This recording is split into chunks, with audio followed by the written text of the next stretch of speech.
How's that? Keep coming. There you go. Keep one a little more. All right. Perfect. How about a little? Pretty good. PG. PG 13. All right. There's so many things. Okay, now you actually hear something else. Stop throwing stuff in your hair. There's things in your hair. All right, so listen. I'm going to do a quick review of the biology of the neuron and how it works. And so it's called an electrochemical signal. Just kind of a review from yesterday. We have the dendrites are these receivers, and the cell body, and then the axon is a long kind of cable that sends the signal, surrounded by the myelin sheath, which is a fatty substance called myelin that insulates the signal and keeps it in the axon and makes it go fast. And then at the end of the axon are little junctions with other neurons called synapses. It can also synapse with a muscle and cause a muscle to react, or it can synapse with another nerve and cause another nerve to react. So this first video I'm going to show you talks about the electrochemical nature of the traveling signal.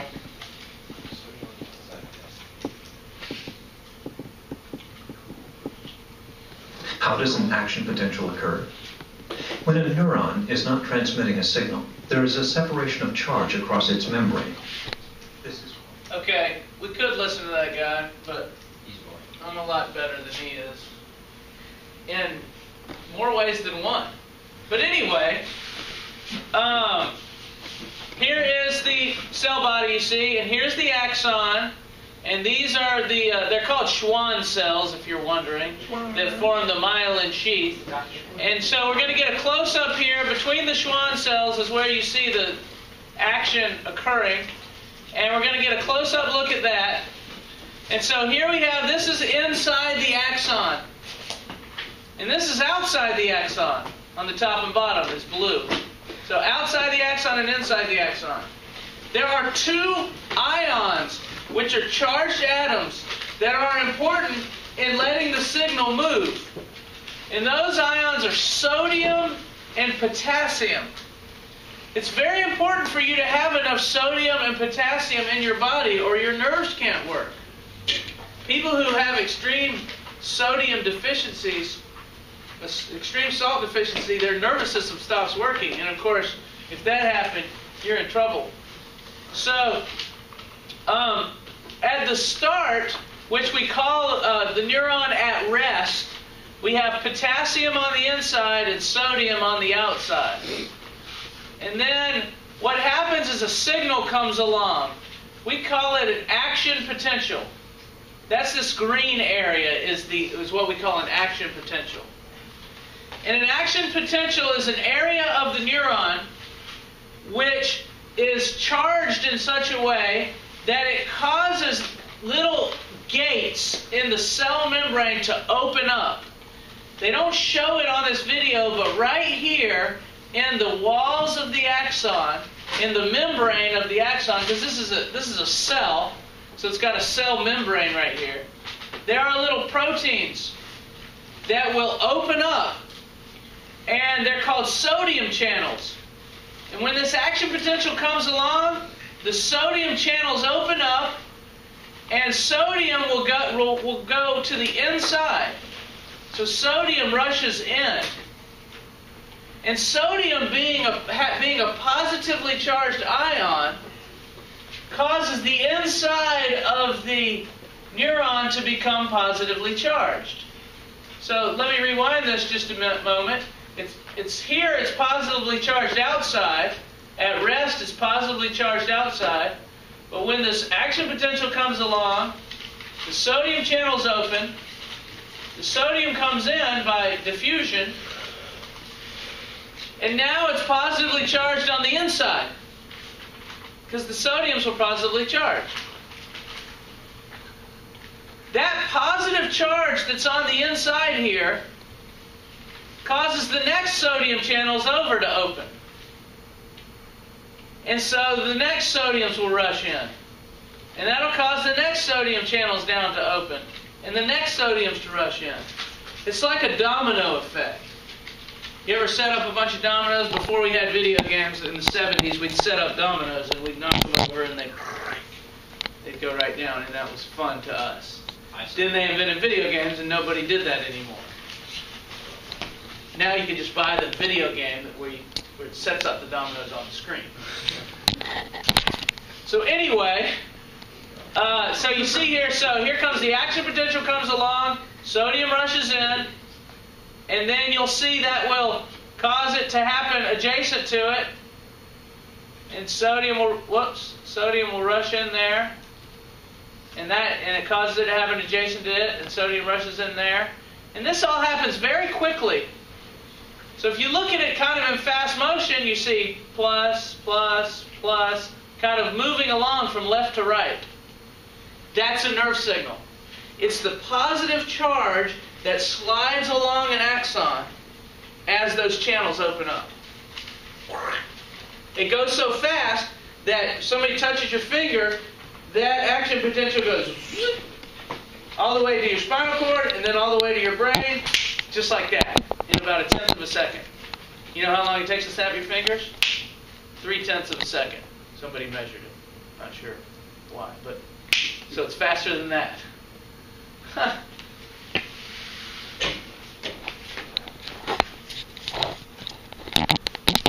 So let's watch it in regular motion here. We're looking at the axon here. Sodium on the outside, potassium on the inside. Here comes an action potential in 3, 2, 1. There it is. Maybe not. Sometimes the video is slow. 3, 2, 1. Thank you. Here it comes. I know it's going to happen soon. There it is. Okay. Sodium rushes in. Right next to it becomes the word is depolarized. The area becomes depolarized and the sodium rushes in. And then the next area down becomes depolarized and the sodium rushes in. And so that thing's moving to the right. Now I want you to notice something else though. One other thing to notice. After the sodium rushes in, channels will open up in the membrane that allows the potassium to rush out. So, continuing the video here, keep your eyes on the potassium here. As the action potential shifts, the potassium will now move outward. And the potassium is also a positively charged ion, so that restores the positive charge on the outside. And so now, we're in a situation here, after the action potential has gone through, that the sodium and potassium have switched places. When it started out, the sodium was on the outside and the potassium was on the inside. Now the potassium's on the outside and the sodium's on the inside. So what's going to happen is there's another type of protein in the membrane that they aren't showing here. It's called the sodium-potassium pump. And it switches the sodium and potassium back to what they started with. And here they'll show you here the sodium-potassium pump at work. And it's going to switch them all back. Whoop. And now we're back to where we started. And a new signal can be sent once again. So, the signal goes through, then it switches them all back, and it's ready to go again. You ever had a muscle twitch? Maybe your eye's twitching, it's going...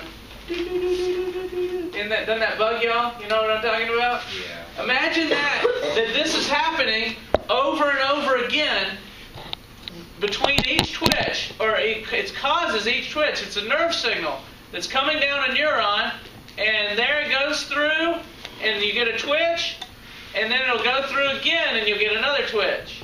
And it'll go through again, and you'll get another twitch. So you can, when your eye's really twitching, you can get several twitches a second. This process can happen really fast. You should have learned all that in biology. some people haven't taken the biology yet, so you haven't learned it yet, and some people might have forgotten it, but that's kind of your basic biology of how neurons work. They like to test on this stuff on the AP Psych exam. Every year the kids take it and they say, they had all that on there.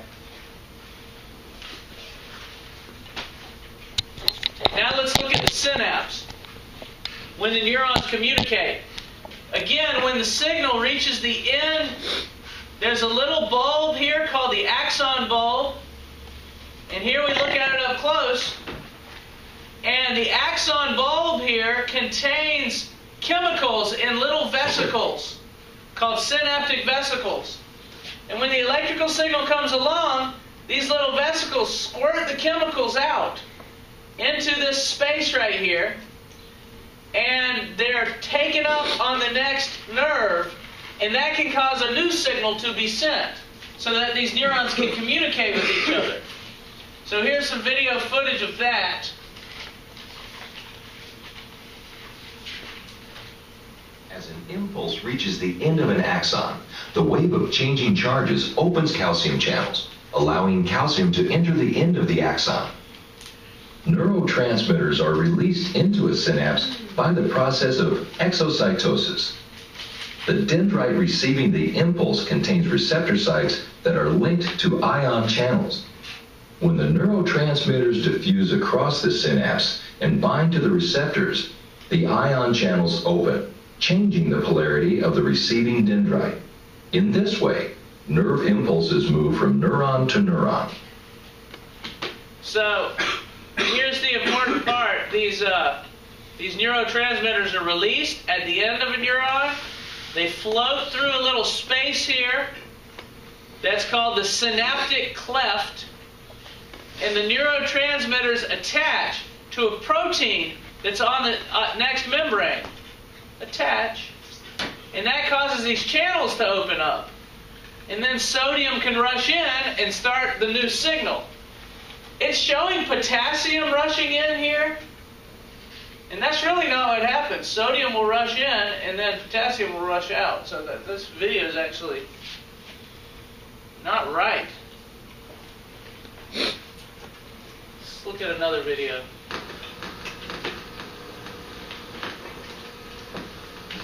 A nerve impulse traveling from the presynaptic axon terminal to the postsynaptic neuron must cross a small space called the synaptic cleft. The presynaptic terminal contains acetylcholine-filled vesicles. When an action potential arrives at the presynaptic terminal, it stimulates voltage-sensitive calcium channels. These channels open, allowing calcium ions to flow into the terminal. The calcium ions activate enzymes, which in turn facilitate the fusion of vesicles with the cell membrane. Acetylcholine is released. Acetylcholine diffuses across the synaptic cleft, where it binds to the receptor sites of chemically gated channels in the membrane of the postsynaptic neuron. The chemically gated channels open and sodium ions rush into the cell, slightly depolarizing the membrane. Potassium ions are also allowed to flow out, but fewer potassium ions than sodium ions diffuse across the membrane. It is important that the synaptic cleft is cleared of all acetylcholine molecules so that the postsynaptic neuron isn't continually stimulated. The acetylcholine molecules are broken down by acetylcholine esterase, an enzyme found in the cell membrane of the postsynaptic neuron. In addition, acetylcholine does not permanently bind to the channels, and these molecules must also be inactivated. In review. Okay, we're not going to do the review, but although that guy's voice was boring, that's good information. This is a neurotransmitter, you see. And the neurotransmitters came in there, and one of them binds to this protein. That opens up, lets sodium rush in. That will start a new signal being sent. The potassium goes out. But these neurotransmitters, they can't stay there forever. And if they did, this neuron here would be constantly stimulated. It'd be constantly firing signals, you see. So they have these special enzymes here that break down the neurotransmitter after a second. So when this thing comes off, it'll land in this and be broken apart. And that's one of the things that causes nerves to not constantly send signals. If the nerves are constantly sending signals, you'll have active neurons when they shouldn't be active. That's what happens when you take a hallucinogenic drug like LSD. This is right up y'all's alley. Y'all know all about these things. You take LSD, it's a chemical that blocks these enzymes that break down the neurotransmitters. See, the LSD molecule matches this space here, and it'll fit right in there. And then you're taking the if you're taking the LSD, normally a signal will be sent, and then normally the neurotransmitters will be broken down, but they can't be broken down, you see, so the signal continues to be sent when it doesn't need to be sent.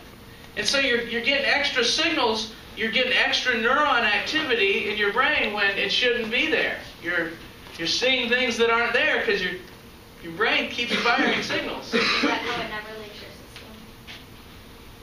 It'll eventually leave your system because it's a poison that doesn't need to be there, and you pee it out. But it could possibly remain stuck somewhere in tiny amounts and maybe come out later, and then you hear about people having flashbacks and stuff. But for the most part, it's cleaned out of your body. Anything that What doesn't. would happen if you were like in a car accident? Something in those two, like the two pieces like touch each other. Here? The leg of the neuron. Oh, if the synapse came together with the... that's a good question. These things are tiny, microscopic. There's literally, your brain has something like 100 million of these nerve cells. So they're real tiny, and so the space is real small. If you had nerve damage, yeah, I guess they could come together, and you might have all sorts of problems. Your body has a way of fixing itself, though. And it probably has a way of fixing that damage.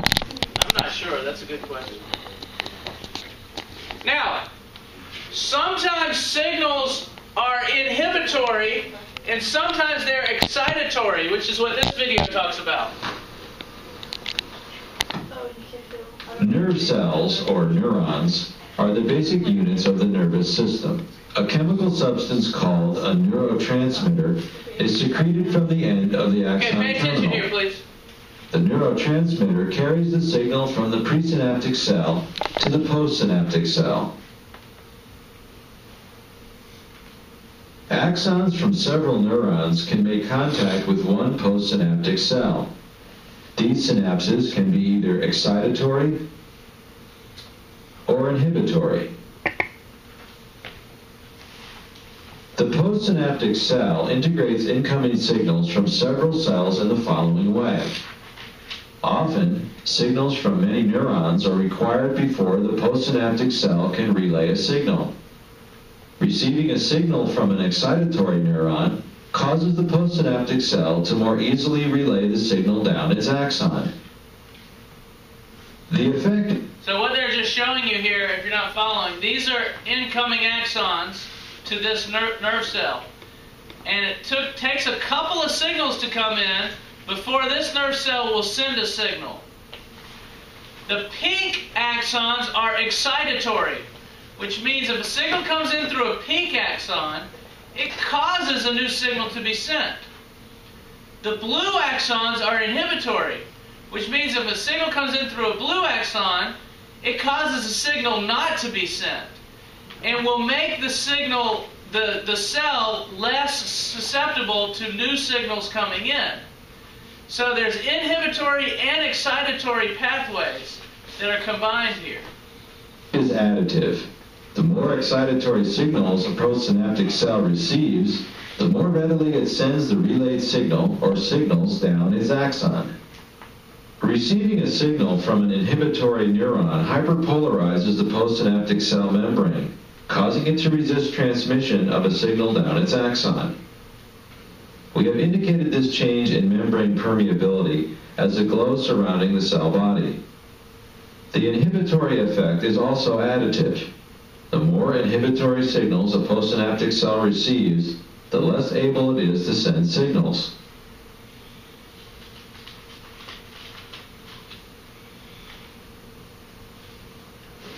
Excitatory and inhibitory signals counteract one another. A larger number of inhibitory signals will block the transmission of a few excitatory signals.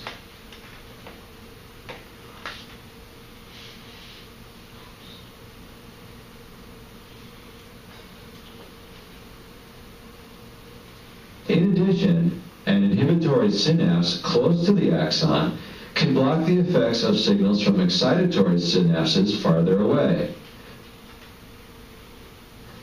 Similarly, an excitatory synapse close to the axon can override an inhibitory synapse farther away. So it gets pretty complicated, this makeup of inhibitory signals and excitatory signals and how far they are away from the axon and how much effect they have. Question? Why do we have inhibitors? Well, sometimes you want nerves not to fire. Have you ever been playing a sport, playing a game? I remember I was playing in a soccer game when I was a kid, and it was really intense into the game, and at the end of the game, I looked down, and a fingernail was just completely missing. It was gone. I had broken it off. And it started hurting, and I'm like, I didn't even feel that happen. Because during the game, you could imagine if you're in danger, if you're fighting or something, when you got a lot of adrenaline activates inhibitory signals that send inhibitory signals to your pain neurons. So you don't feel pain because you're in action and you don't need to be feeling pain right now. So if there's danger or something, you don't need to be worried about pain. You need to be getting away from the danger or fighting or doing whatever you have to do. So sometimes you want inhibitory signals to be sent, and you want certain nerves not to do their job, and sometimes you don't. So there's different neurotransmitters involved in all that. Does that make sense? So the nervous system is very complicated. We call all these nervous parts of the nervous system together, we call it a nerve net, where there's just a bunch of communication between a bunch of different cells. Now, you're going to have to know for this section the major neurotransmitters. There's 5 of them I have here. Acetylcholine. That's the neurotransmitter that causes your muscles to move. So all of the nerves that go to your muscles squirt acetylcholine onto the muscle, and that causes the muscle to contract. Dopamine. Dopamine is the neurotransmitter that activates pleasure centers of the brain. So dopamine is squirted out by nerves, and there's parts of the brain that give you pleasure. And you activate them whenever you do something good. For instance, if I take this thing and I throw it in the trash can right here, that felt good. I got a little dopamine and that makes me remember that motion that I made that actually scored the basket. And so every time when you're out there practicing and you miss, you don't get any dopamine. And you miss, you don't get any dopamine. And then you got some dopamine. And the dopamine helps you learn because you remember the good feeling, your body does, and tries to repeat the motion that gave you the good feeling and doesn't repeat the motions that gave you the bad feeling. That's why the motion of shooting gets better and better the more practice you do. It's all because of dopamine. People with dopamine insufficiencies don't learn because they miss and they get the same feeling if they make, and so they never get any better. They never get the right feeling. If you've heard of smoking dope, they're talking about dopamine there because there are drugs that cause the dopamine to be released into the pleasure centers of the brain without you having to do anything, like score a basket. You get the dopamine just from the drug. And so you're kind of skipping the system that needs to happen. You get dopamine released into your pleasure centers every time you do anything associated with your survival. Eating gives you pleasure. Sex gives you pleasure. Scoring a basket. Killing an animal. The hunters. You get pleasure from dopamine. What about if you have too much dopamine? That can be a problem too. When we talk about drug addiction, I'll talk about that, and I'll show you what happens. It's a physically. I can just give you the short version.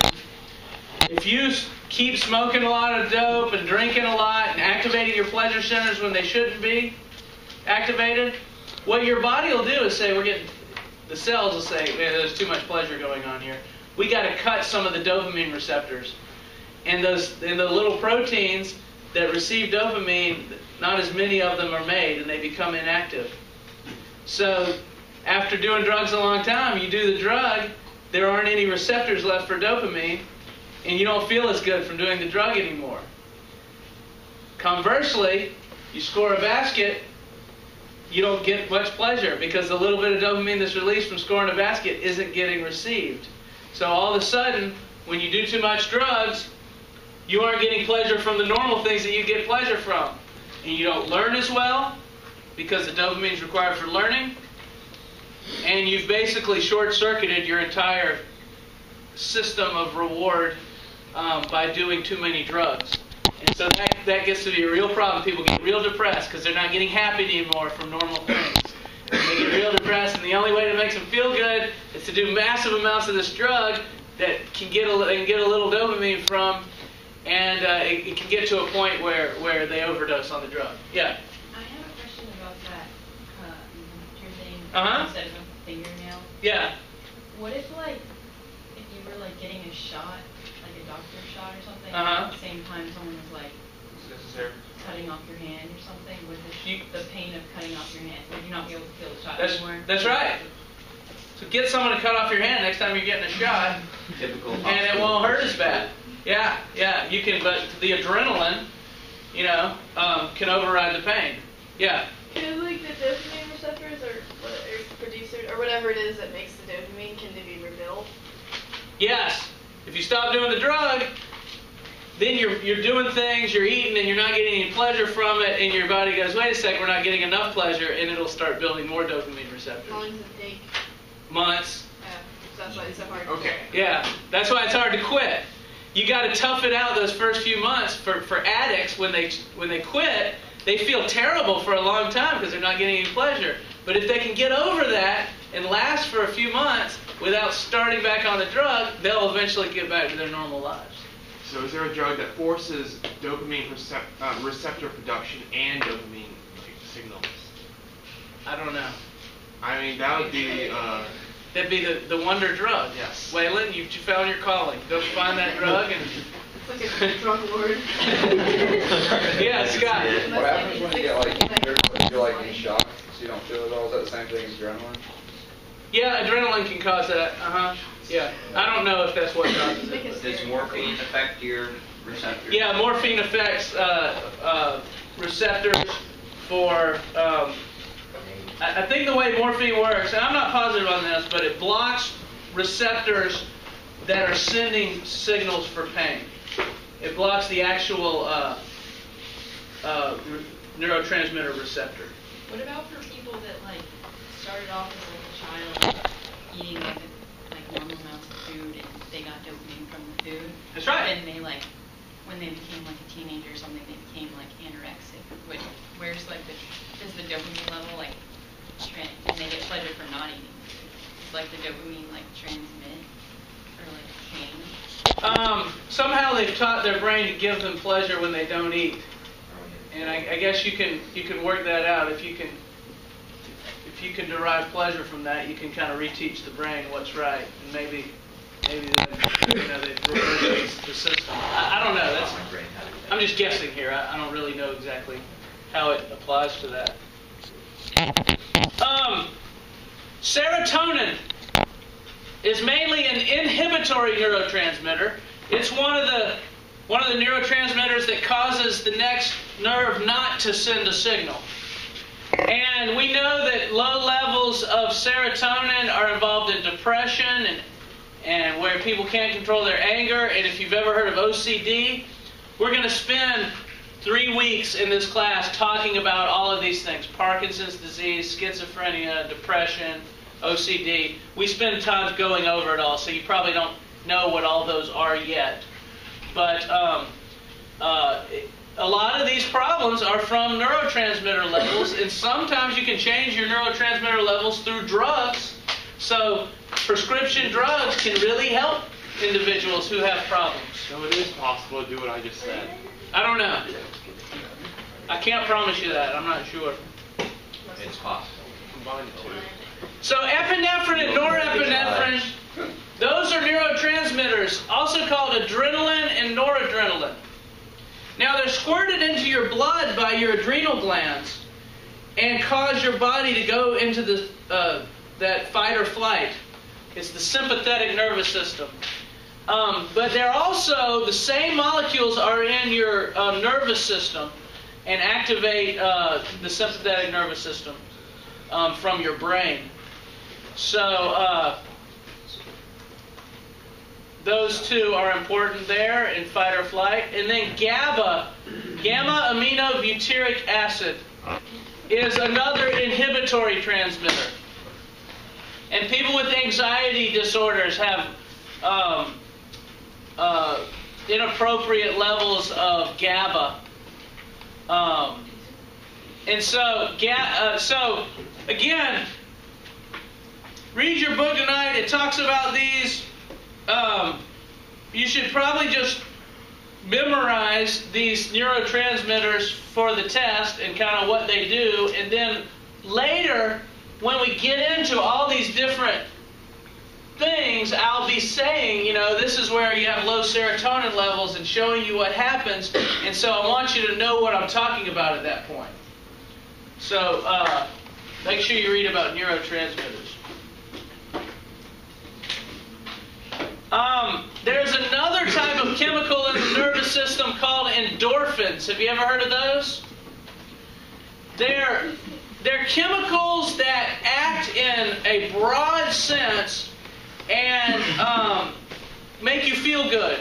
And it's kind of like dopamine. It kind of gives you a sense of pleasure, reducing pain, and it's a more general class of chemicals that, instead of affecting things at the level of a single cell, they kind of wash over the entire nervous system and enhance pleasure and reduce pain.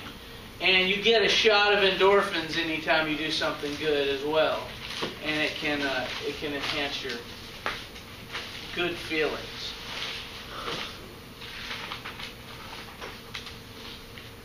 I'm going to skip that. Read page 113, if you haven't started there yet, all the way to 120. So it's kind of a long section, but I've spent a couple days with it there.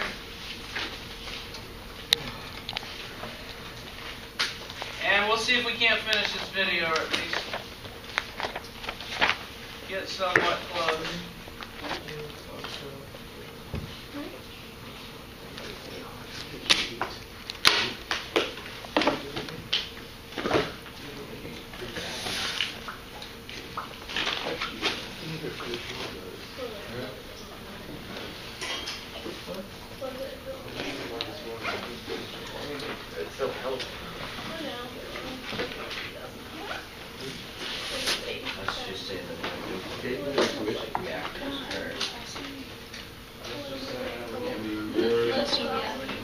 Oh, I can't?